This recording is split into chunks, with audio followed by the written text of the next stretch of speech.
If you want to sell wreaths on Etsy or you want to make more sales in your wreath shop, don't listen to all the lies saying that it's too saturated, there's too many wreath makers. There's still room at the table for you. Let me take you over to Etsy and show you how you can find opportunities and how you can figure out how to position yourself to be able to compete in the current market. Here on Etsy.com, we're going to use a tool that I love called Everbee, and it's going to give us some really special SEO data. So the first thing I'm going to do is I'm just going to type in wreaths. And I am going to just search it, and I'm going to filter it by best seller. So the first thing I'm going to do is click the star seller filter. If for some reason it's not showing here, just go to all filters, and under item features, you'll see star seller here, and you can show the results to get the filter. And then you're going to go up to the address bar, and where it says star, you're going to carefully replace the word with best instead. Now watch this filter. This is a really important hack, and it's going to update to bestseller. And now all of the results that you're going to see are going to be bestsellers on Etsy. Now here's my trick. What you want to do, these are all bestsellers. You want to look for the ones that are from newer shops.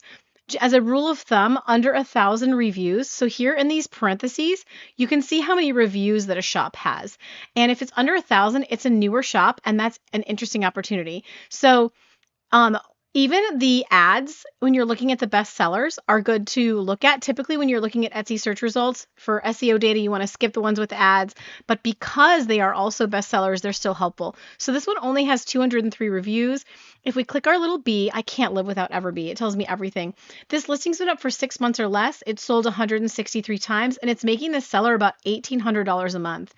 The shop is only 18 months old, and it is doing really well with this listing. So if we scroll down, we can see what tags they're using for the SEO on this listing. This side is the search volume, how many times this phrase is searched for every month, and this is how many competing listings there are.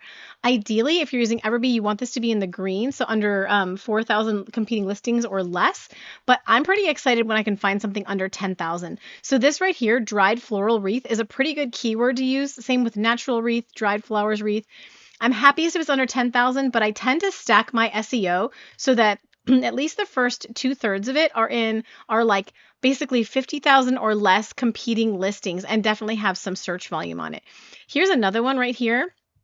Only 245 reviews. This one's been doing well for a while for them. So it's a bestseller. It's been up 37 months. It's sold 157 times. It seems like this one's kind of fallen out of favor a little bit. So it's not making as much monthly revenue. Not that it's bad, but the shop's been around for a while, and we're going to move on and see what else we can learn.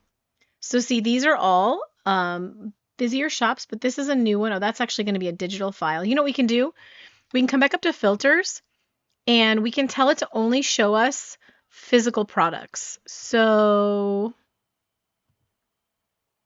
here we go. We just want to click physical products, so it doesn't show us like the wreaths that would be digital. Yes. Oh, now look at this. 460 reviews. This has been up for 36 months. Okay, not very exciting there.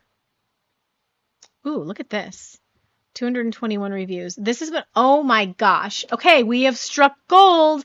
This has been up 2 months or less. It's sold 1,000 times in 2 months, making a whopping $8,600 a month. Clearly, this is a massive winner. The shop itself, only 5 months old, and they are killing it.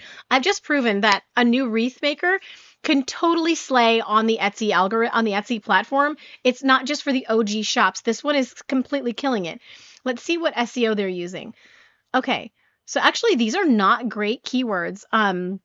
These are very broad, and we want them to be more narrowed down.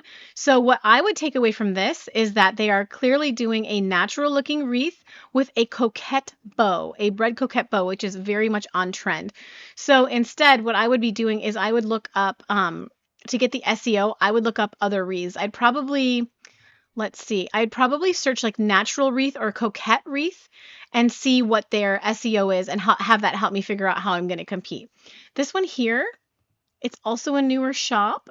This has been up 16 months. It's making about $680 a month. The shop itself, oh, it's been around a while. They're just a slower grower. Let's just see here what the SEO is. Okay, see, look at this. Indoor Xmas wreath is a huge opportunity. There's still searches, but there are very few competing listings. Same with fun Xmas wreath.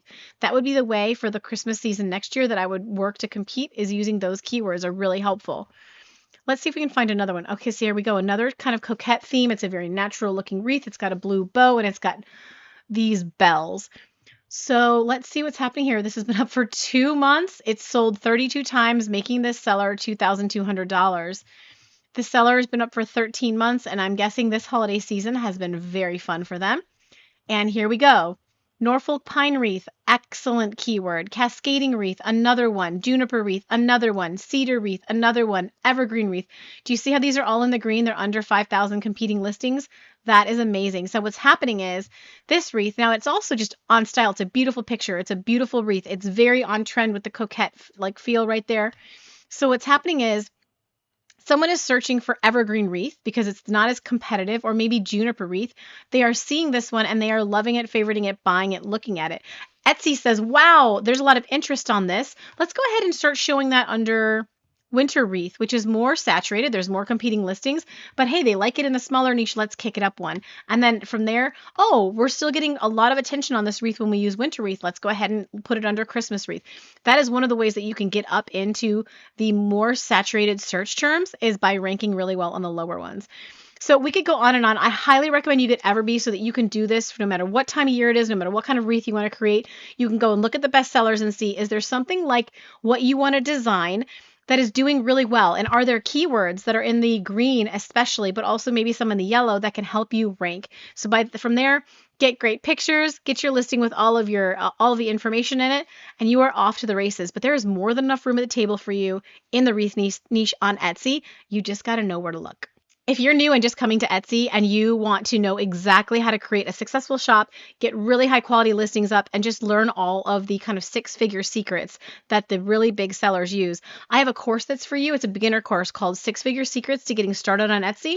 It's just under 3 hours. So you can grab that course, you can get through it on like a Friday night, you can launch your Etsy shop on a Saturday, and you could be making sales as soon as Sunday with all of the amazing tools and secrets and strategies that I'm going to give you inside that course. So if you need some additional help, I hope you'll check it out. And if you want something totally free to inspire you and teach you and keep you like on track with Etsy every week, I hope you'll check out my podcast called How to Sell Your Stuff on Etsy, where I am doing all kinds of interviews with success stories, lots of strategies, lots of tips, everything that you need to be successful and also have community around you. So I hope I'll see you there.